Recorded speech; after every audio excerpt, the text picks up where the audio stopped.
আসসালামু আলাইকুম প্রিয় দর্শক। আশা করি যে যেখানে বসে দেখছেন ভালো আছেন, সুস্থ আছেন। আমি হাসিনা আক্তার টেবিল টক থেকে সবাইকে স্বাগত জানাচ্ছি আমাদের এখনকার অনুষ্ঠান দেখার জন্য। প্রিয় দর্শক, আমরা যে বিষয়গুলো ঠিক করেছি, বিএনপিকে ভাঙতে পারছে না কিংস পার্টি, চাপে ছোট দল। কিছু ছোট দল রাজি থাকলেও কিছু ছোট দলকে ভাঙা খুবই কঠিন হচ্ছে, বিশেষ করে বিএনপির প্রথম শ্রেণী, দ্বিতীয় শ্রেণী এবং তৃতীয় শ্রেণীর নেতাদেরকে বাগে আনতে পারছে না কিংস পার্টি। আমরা সেসব বিষয় নিয়ে কথা বলবো। কথা বলার জন্য আমাদের সাথে ৩ জন অতিথি উপস্থিত আছেন। আমাদের সাথে উপস্থিত আছেন ডক্টর নাজমুল হাসান কলিমুল্লাহ, চেয়ারম্যান জানিপপ। আপনাকে স্বাগত আমাদের আজকের অনুষ্ঠানে। আমাদের সাথে উপস্থিত আছেন Wayne Lafarge, director Opposition International and Canadian political analysis. Wayne Lafarge, welcome to our show and thank you to join with us. আমাদের সাথে উপস্থিত আছেন চন্দন নন্দী, ভারতীয় সাংবাদিক। চন্দন নন্দী, আপনাকেও স্বাগত আমাদের আজকের অনুষ্ঠানে। অনেক অনেক ধন্যবাদ। Thank you.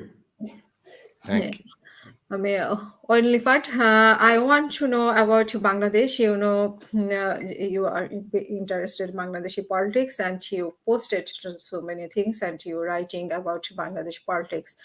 And Bangladesh politics, election commission announced 7th January in 12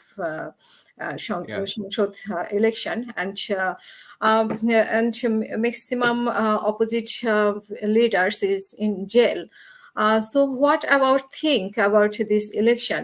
You analyze about this election, what happened against US already announcement visa restriction. So what your opinion about? Well, thank you, first of all, for inviting me to your program, Table Talk. I'll just give you a brief background as to my involvement with Bangladesh. In 2003, which 20 years ago now, my partner and I came to Bangladesh. She was with the Canadian International Development Agency, and I was working for the National Democratic Institute, which is an American NGO affiliated with the National Endowment for Democracy. And it was my assignment with NDI was to discuss with the parties political behavior, and then, of course, in those days as well, the preparations for the election, which at that time were scheduled for 2007. I was able to meet many of the leaders and was very engaged. One of the things that had struck me when at that time was the voters list, and how the voters list had some inaccuracies, mostly because of duplicate registrations. And so with Dr. Yusuf, who was a very distinguished polling expert in the United States, we were able to show that there was about a 12% error rate in that. And that contributed to the events between 2007 and 2009, where, in fact, the electoral system was revamped under the guardianship of the BAF. Now, and that 2009 begins you don't call them administrations and parliamentary systems, but the governments of the Awami League. I remained in contact throughout this time in Bangladesh and lived there working for both DFID and UNDP on related issues. And so I've never been too far from Bangladesh, though I'm now back here in Canada. And it strikes me, and then I'll turn over the floor here, that what we're seeing now are the same problems that has bedeviled Bangladesh elections, which are two things. One, that you have a very strong central authority centered in the Prime Minister's office, and so it really requires that you have buy-in from the Prime Minister's office if you're going to have electoral reform, and with, of course, electoral reform, you need a government opposition working relationship. They don't have to like each other. They don't have to go to parties together, but they have to work together at a basic level on the rules of the game as it applies to elections. So there's that issue. And as well, the Election Commission, as do many election commissions around the world, need to step up their game so that they're not just postmasters looking after the voters list, that they are actively engaged in trying to prevent the myriads of kinds of electoral malfeasance that can cause elections to be irregular. And I think is enough to where I should hear what others have to say. Thank you. Thank you so much for your opinion about Bangladeshi politics. আমি doctor Nazmul Hasan Kalimullah sir, আপনার কাছে ওয়েনলি ফাজ সম্পর্কে আপনি একটু বলবেন দর্শকদের সুবিধার জন্য, এবং যেই কিংস পার্টি এবং যেভাবে বিএনপিকে ভাঙার চেষ্টা, সেই চেষ্টা শেষ পর্যন্ত কতটা সফল হতে যাচ্ছে, এবং আমরা জানি যে 30 তারিখ একটা U turn deadline. So সেই ডেড লাইন অনুযায়ী আপনার কি মনে হয়, মানে কি হতে যাচ্ছে, আপনার কাছে শুনতে চাই। Thank you very much, our esteemed host is Hasina Akhtar from London, and also my greetings to Wen, a good friend from Opposition International Canada, and Chandan Nandi, another good friend from Delhi, India. Well, lately we have found that everything is topsy-turvy in Dhaka, especially in the political front. Altogether, 18 political parties, they refrain from attending the dialogue with the Election Commission. And state-within-state actors perhaps kept an eye on them, and some of them have been persuaded to join the bandwagon of ruling party endeavor to take part in the forthcoming 12th parliament elections. Of course, different splinter groups or offshoots from BNP, Bangladesh Nationalist Party, namely Trinamool BNP, BNF, BNM, blah, blah. All these have aligned themselves with the ruling party cause, and late entrant is a Kollan party led by a former two-star general,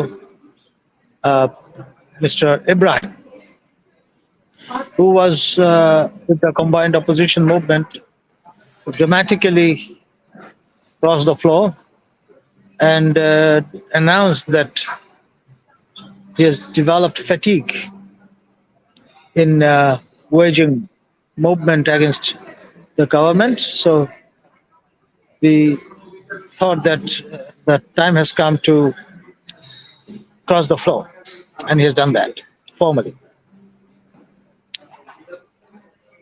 Other actors, they are also baffled everyone, especially the opposition party in the parliament named Jatiya Party, which was founded by former president and former chief of staff of army, General Hussain Mohammad Shah. His younger brother, J.M. Kadir, is the current chairman, and they were dilly-dallying.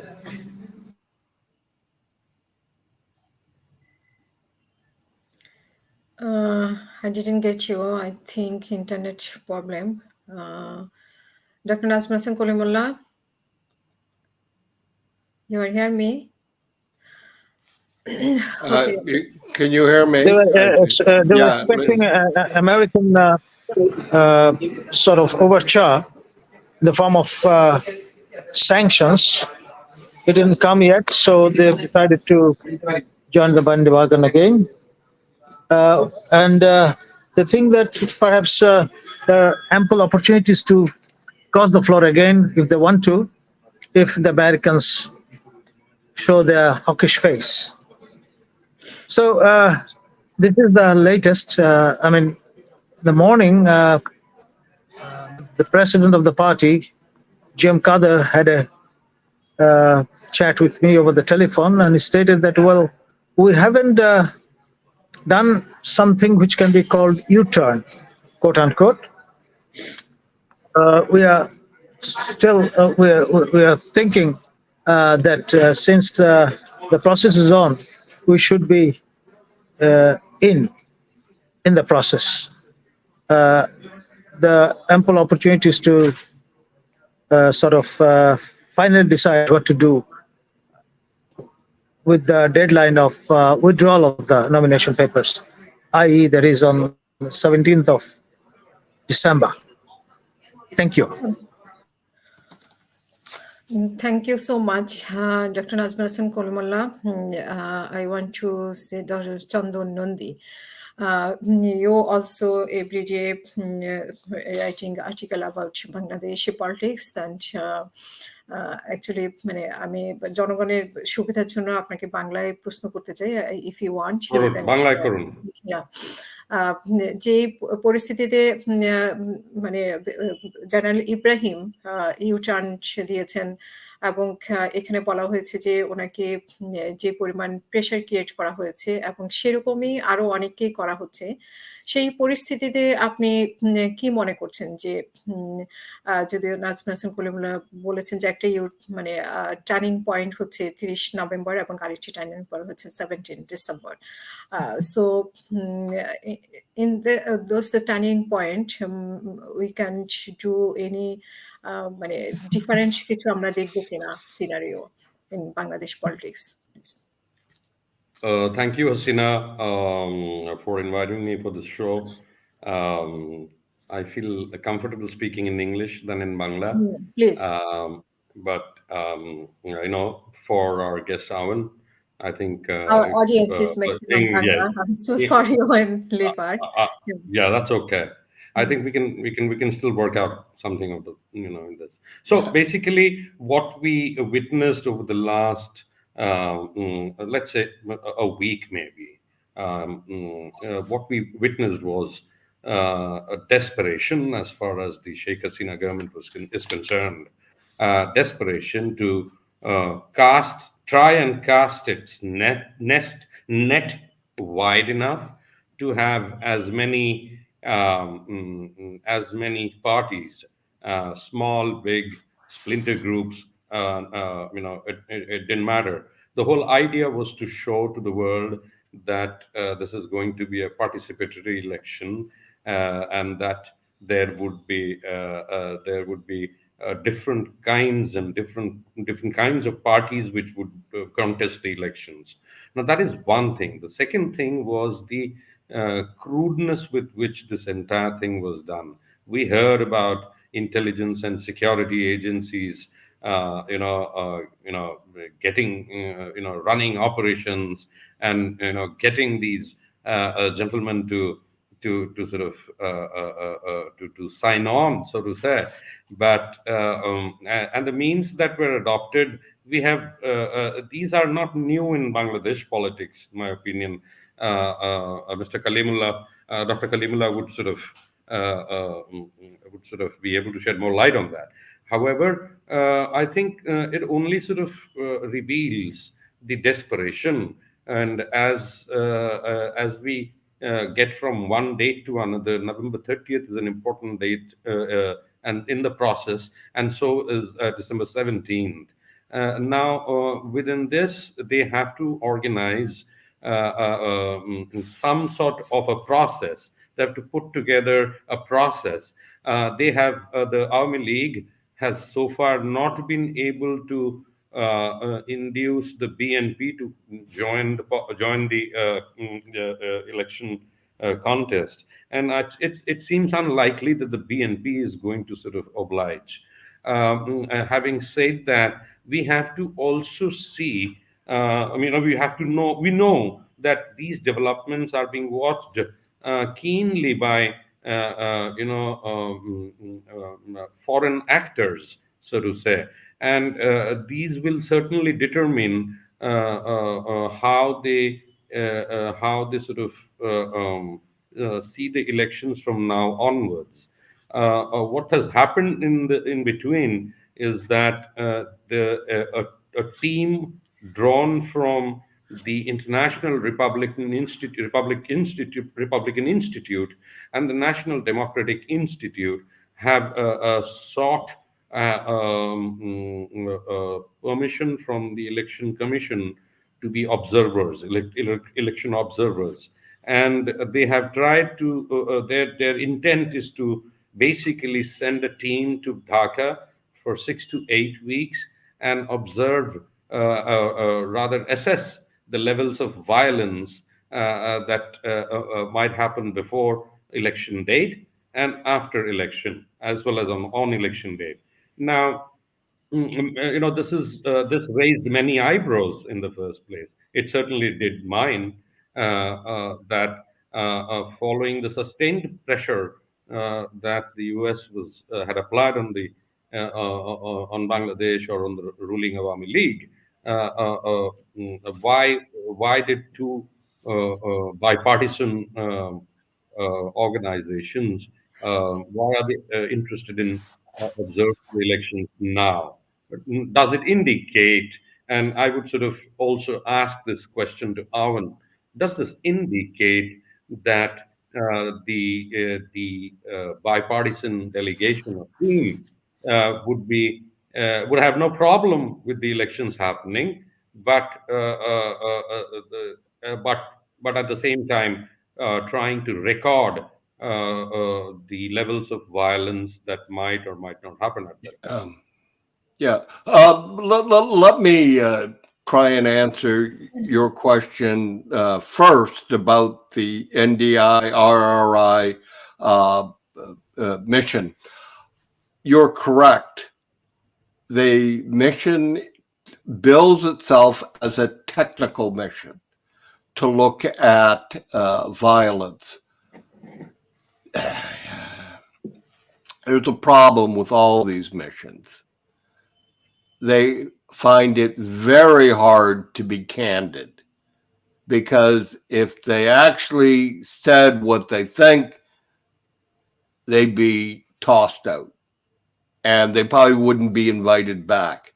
So with all these election observation missions, there's a lot of hedging. We're not going to talk about whether there's actual fraud. We're going to talk about how was the voters list. Was there violence on the periphery? Bangladesh is going to have violence on the periphery no matter what. And frankly, that violence may or may not have much to do with whether or not the election was free or fair or not. In some sense, it may be an indication that there was freedom of campaign. And there are two very distinguished American academics, Pippa Norris and Susan M. Hyde, who have shown that these election missions almost inevitably don't see what's really going on, because the people who live there, who've done elections their entire life, just outsmart them, outwit them. They're always one step ahead of them. And I've been on election missions. There's no way you can really, come to a empirically valid conclusion. It's a gut feeling, and gut feelings are good, but it's not the same as doing it. For instance, what we did with the voters list: go through, check, are the people registered, the people that are there, and then you can go as well and check voting. Did the people who say they vote, did they actually vote, or was there some teenager lined up there all day who voted for them?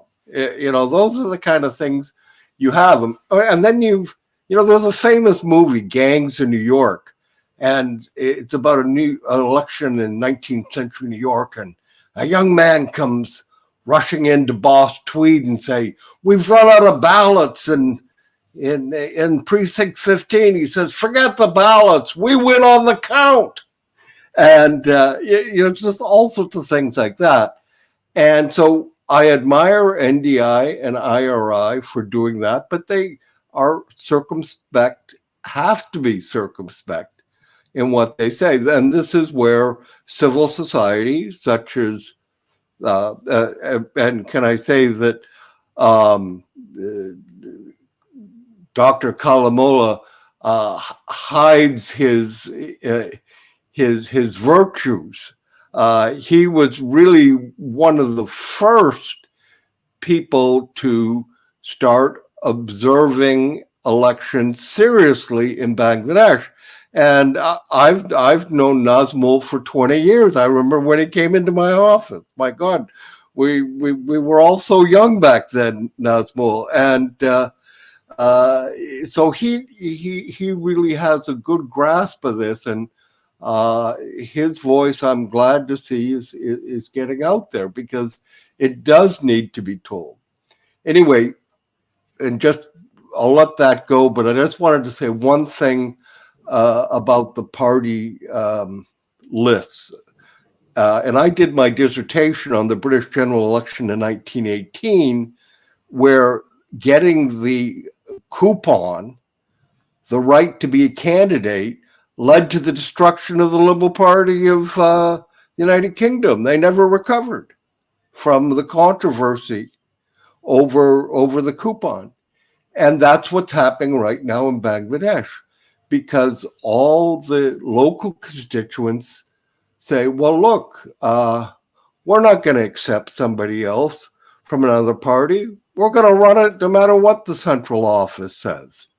And they will. And then it'll even may even deteriorate before that, because different people will be jostling for the nomination, and it will become very difficult, and the potential for violence or abuse isn't going to be between parties, it's going to be within parties. And that's what the current government really has to address. And one of the best ways to address that is to have a discipline, but you need an opposition to be disciplined. You have to be running against somebody to tell the troops, we've got to stick together if we're going to win.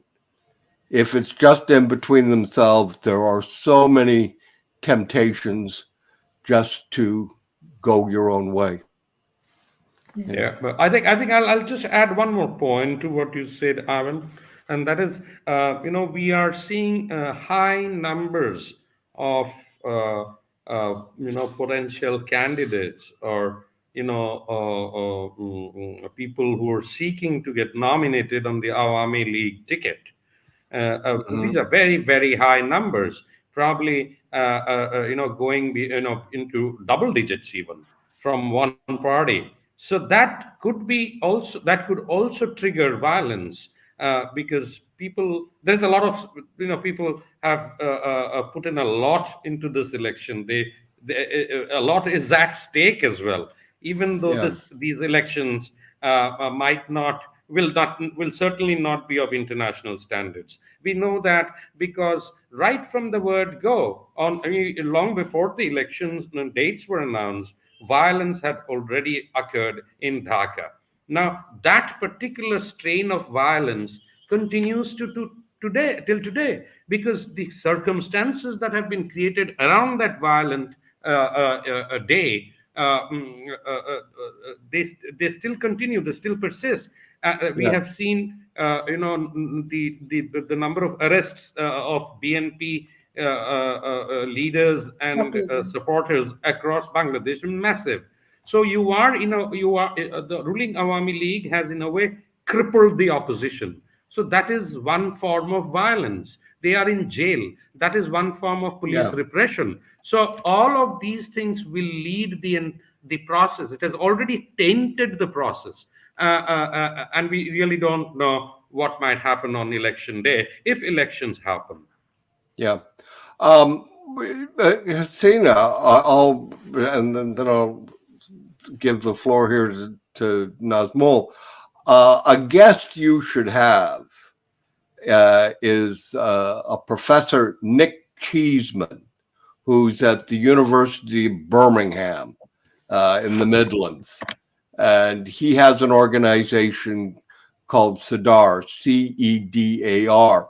Now, he's an Africa expert, but he is, besides being an Africa expert, is just the one of the leading lights on helping to understand how these kind of vulnerable elections to fraud, to over-dominant parties, and how that dynamic works.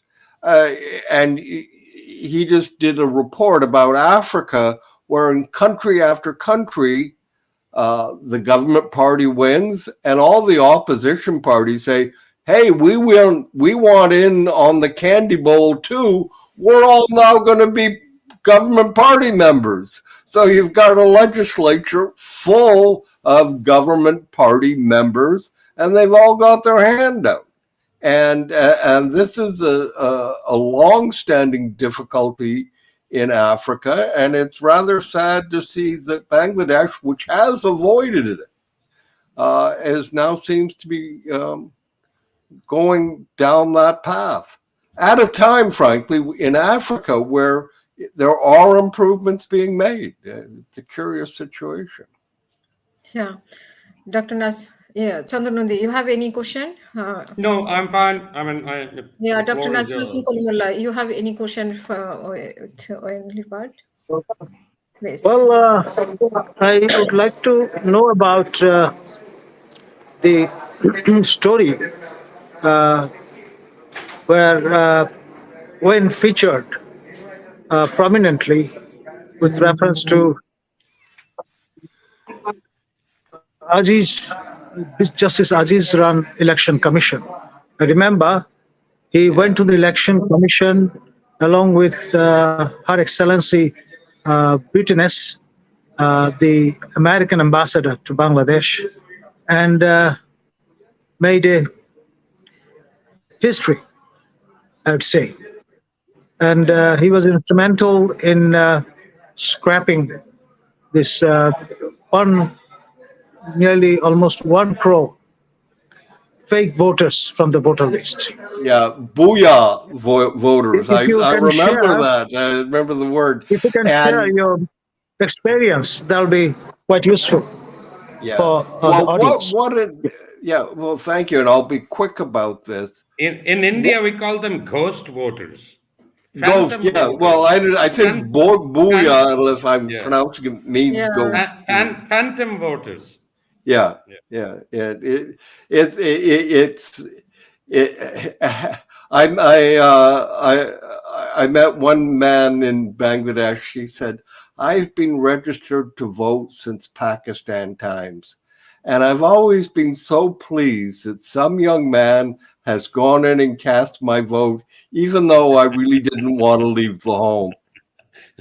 And but what had happened is that it was a matter of actually the economic success of Bangladesh had led to this migration from the villages into the city, and then of course people going back and forth, and the way the voters list was being prepared couldn't adjust for that.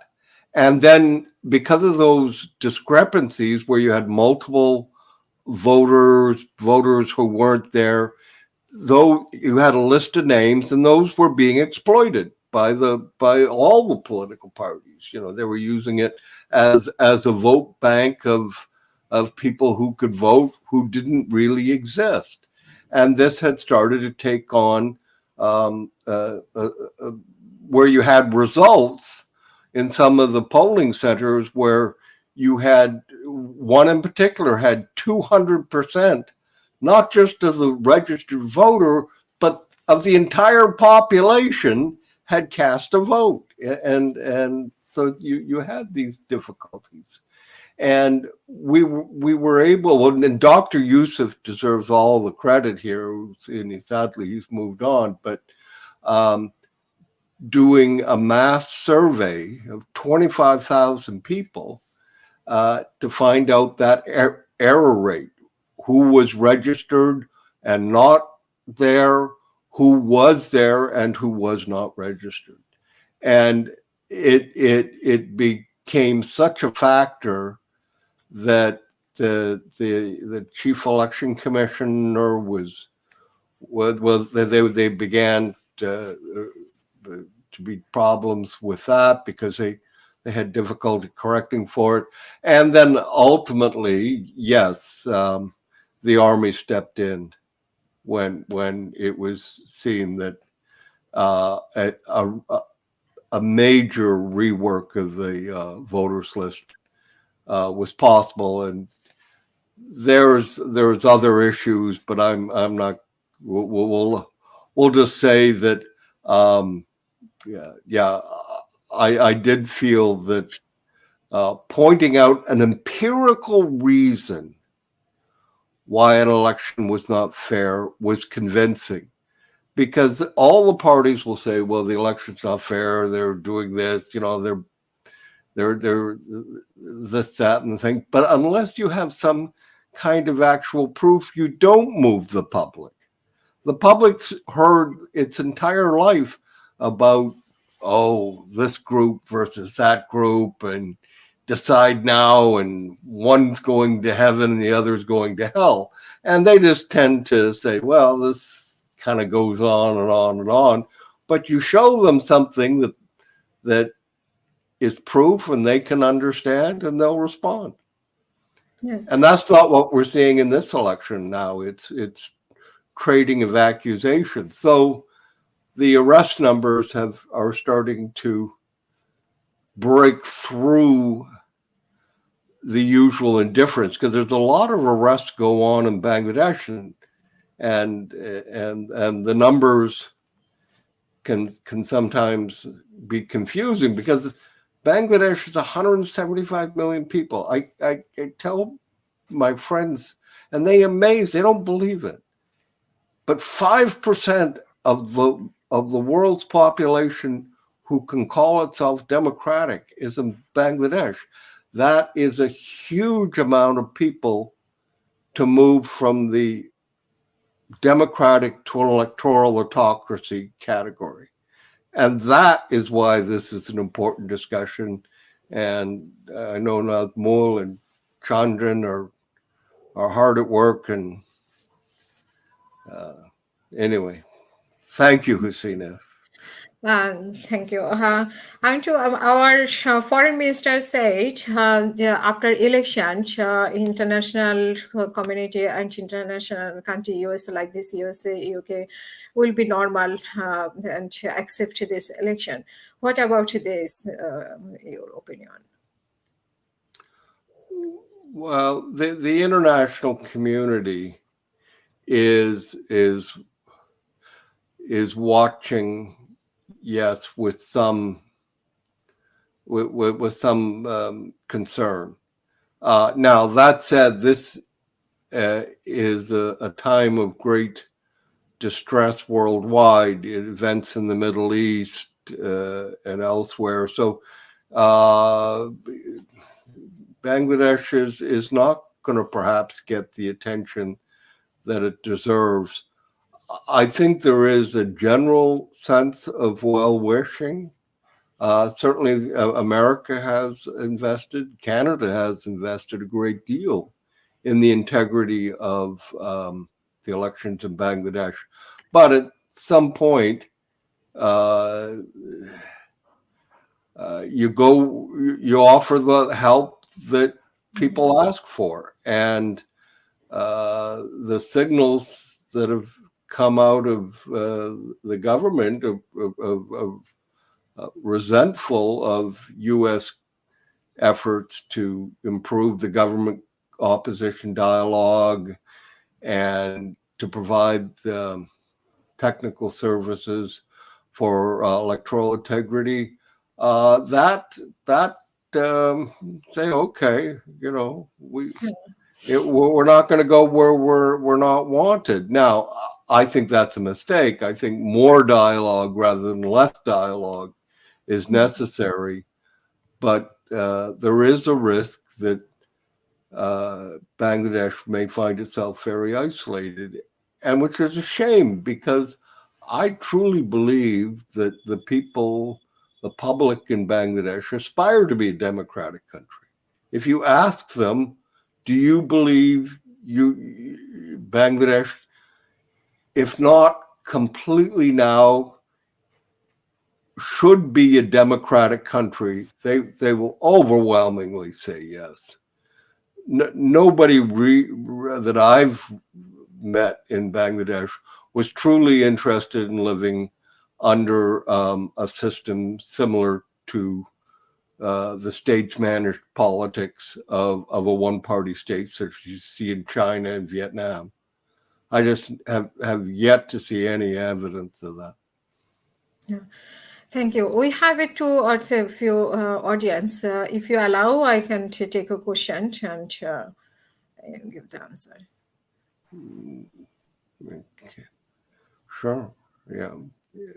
Maybe you could repeat the question. What Hasina said is that there are viewers here. Okay, some viewers, our audience, who would like to ask you questions. Oh, sure. Yes, absolutely. Yeah. I'm so sorry. I'm so sorry. Yeah.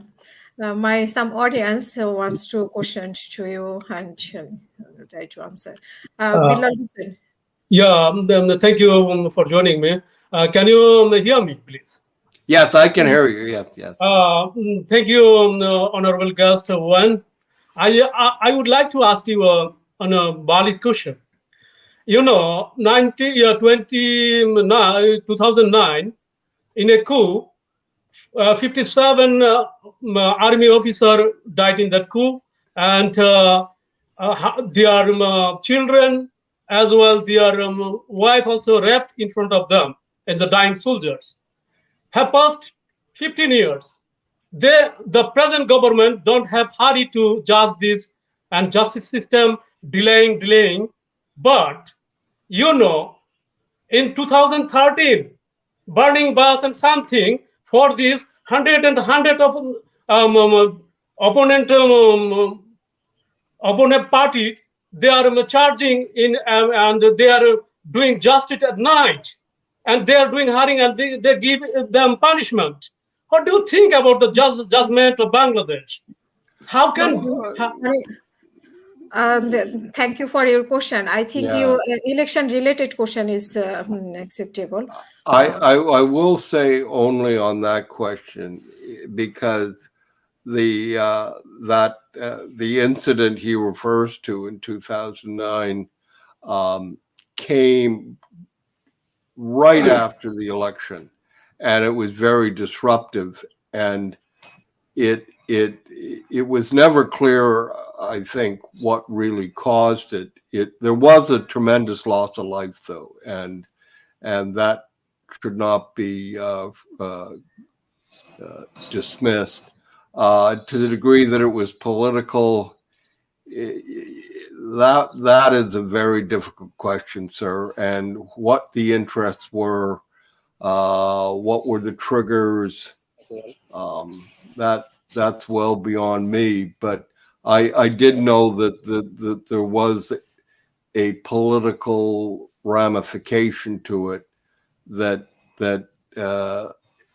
is illustrative of many undercurrents that go through Bangladesh society that, if not addressed, if grievances are not brought to the fore through the process of the legislature and the opposition, they will fester and there will be outbreaks.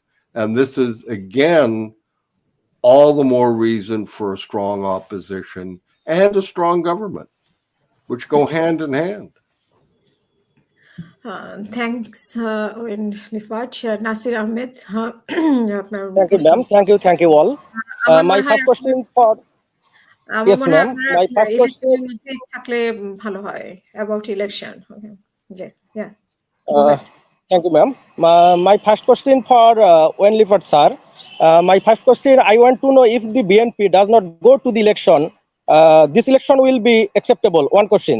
Second question is for Chandran Nandi Dada. Dada, please, your country's government, our country's political parties only support for Awami League, Bangladesh Awami League. So our country's 80% people is unhappy. What is your mind? Please, you tell me. Thank you, ma'am. Well, parties can choose not to run in an election, and that doesn't invalidate an election if a party chooses not to run.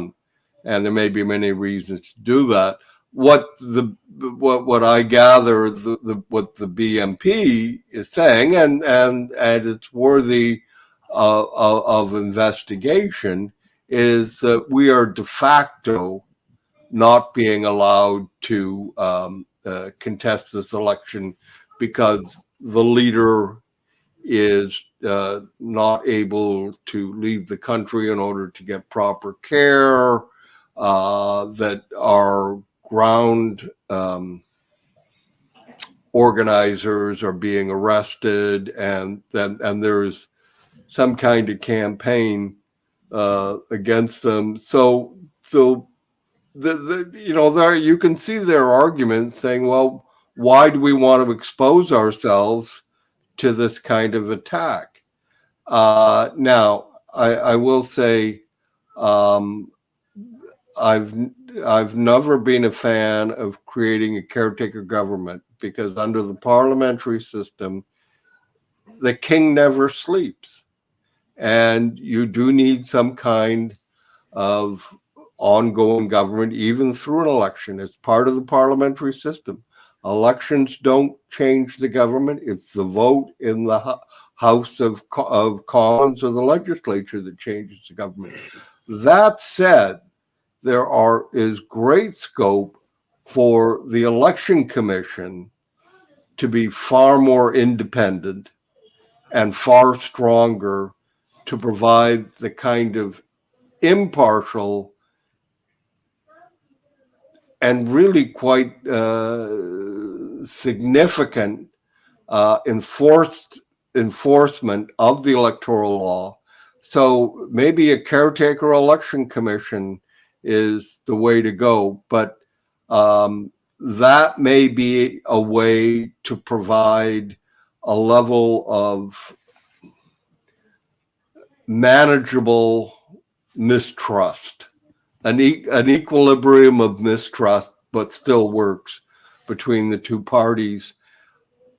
More importantly than that, ultimately, the government and the opposition have to sit down and say, you know, we're tearing the country apart with going through this time and time again and not being able to find some way to solve what are reasonable differences at the end of the day. A lot of countries in the world do it. So that may sound like I'm an idealist, but as John Lennon said, I'm not the only one. Yeah. Okay. Okay. Well, that's a nice segue. India, it seems, is the only one in here, insofar as the Awami League is concerned. And that relates to the question the viewer Yes. asked a short while ago. Now, India has traditionally been an ally of the Awami League, and we have seen two elections in the past, 2018 and 2014, both of which were highly questionable. India repeatedly says before every elections that we don't interfere in the internal affairs of a neighboring country. That is all fine on paper and good soundbite maybe, but we all know what happens in Bangladesh and especially in Dhaka. Now, having said that, the question that is uppermost in the minds of people now is that why is India continuing to support a political party, the ruling party, that has let loose, repression, that has violated human rights, that has not done much for the development of democracy or democratic institutions. So these are the basic complaints, that why should India identify with a party that is actually causing harm to Bangladesh's development, a democratic sort of march, so to say. Now, that is so we all come back to the realist's perception of perspective of international relations, that every country will act in ways to protect or safeguard its own self-interest.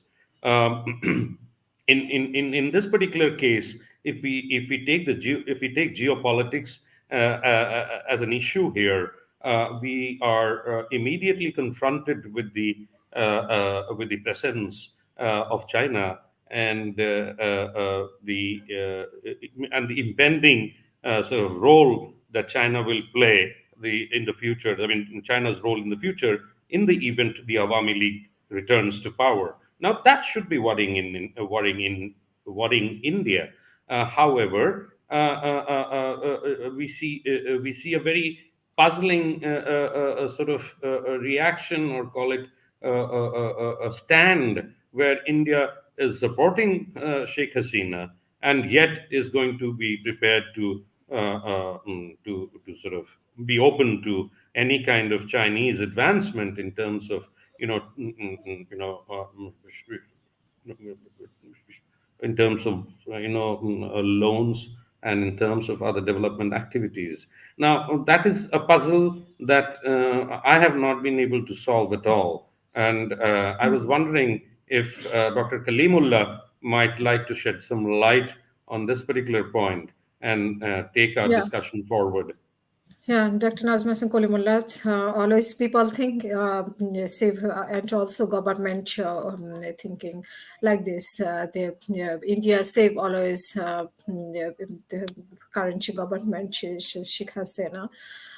What do you think about this matter?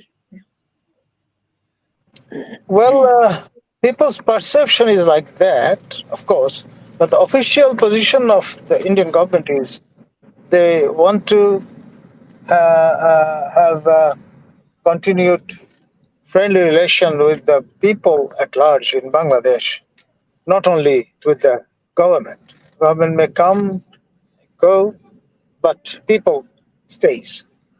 And according to Mr. Shiv Shankar, His Excellency, the Foreign Minister of India, he stated that Joy Shankar. India's success, or Bodhi Kapoor's success, is one of the success points is they have succeeded in establishing close relation with all the mainstream political parties of the neighboring countries. So I don't know whether it stands valid with reference to Bangladesh as such, but that is his official position. And Mr. Khatra, the Honorable Foreign Secretary, he also sort of reiterated this similar position while he was visiting Dhaka. And Mr. Dorasamy, His Excellency, India's High Commissioner to Britain, who was posted in Dhaka before he left for UK, he also echoed similar sentiments. So maybe there is a hiatus between what their official position is and what actually uh, they operate in which style. Not.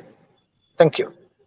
Thank you. We are almost end of show. So finally, Owen Levard, I want to know what you want to say about 1st January, 7th January, Bangladesh parliamentary election. Finally, what you want to say about that election?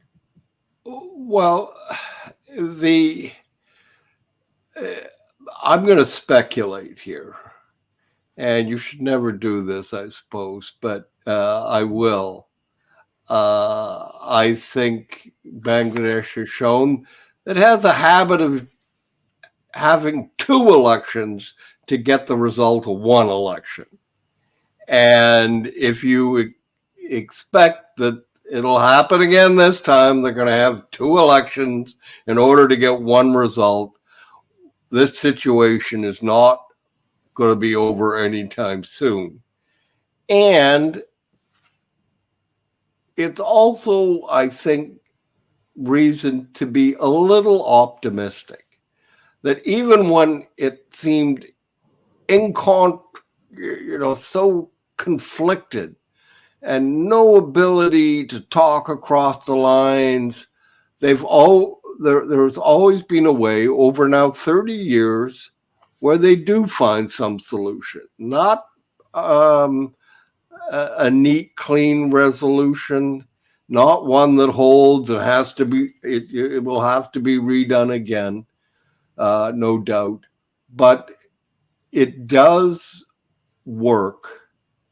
And I think the reason it works is because at the end of the day, the political leaders realize that the real push for accommodation and a focus on growth and basic civil and rights comes from the tremendous way in which the public is able to convey, in often some ways, mysterious ways, how it really feels. And I give one example. When I was in Bangladesh, there would always be these meetings. And at every meeting, somebody would get up and just like wouldn't stop, just going on and on. And then all of a sudden, somebody in the back would start clapping wildly and stamping his feet. Then they'd all be clapping and stamping their feet. And eventually the guy would get the message, sit down.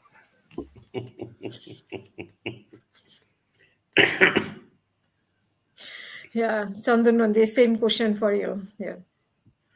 All right. As we sort of get there one day at a time, I think people in Bangladesh are waiting with bated breath for the United States to say something, act, and not feet drag.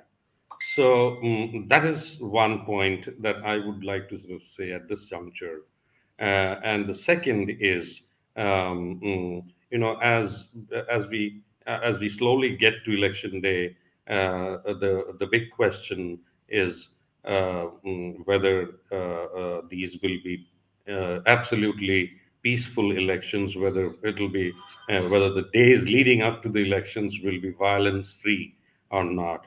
I think these are the two questions that are at top of my mind, and I would certainly leave these questions with our viewers as well. Thank you so much.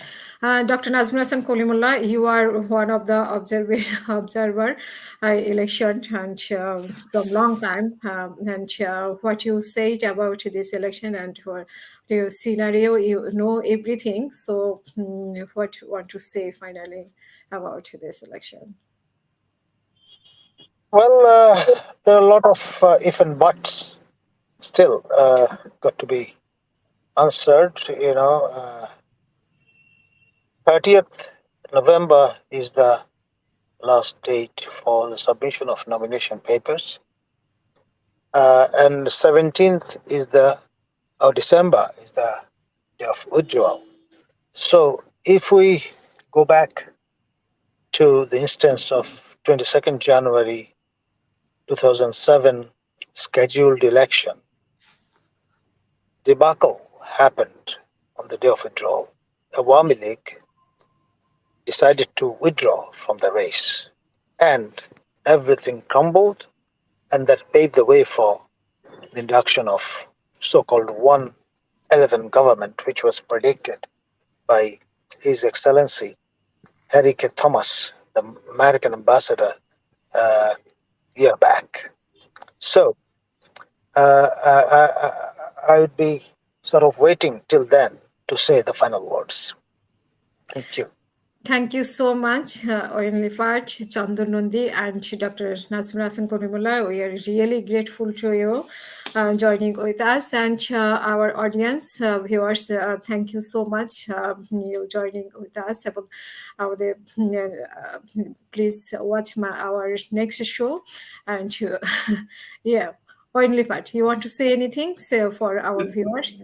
Okay. No, just thank you very much for inviting me. And it also gives me a moment to reflect upon what Nazmul said about Harry K. Thomas, who was a man larger than life, and I think is remembered very well in Bangladesh, and he and his deputies. So. Thank you, Hasina. Thank you all of. Thank you so much. Thank you very much.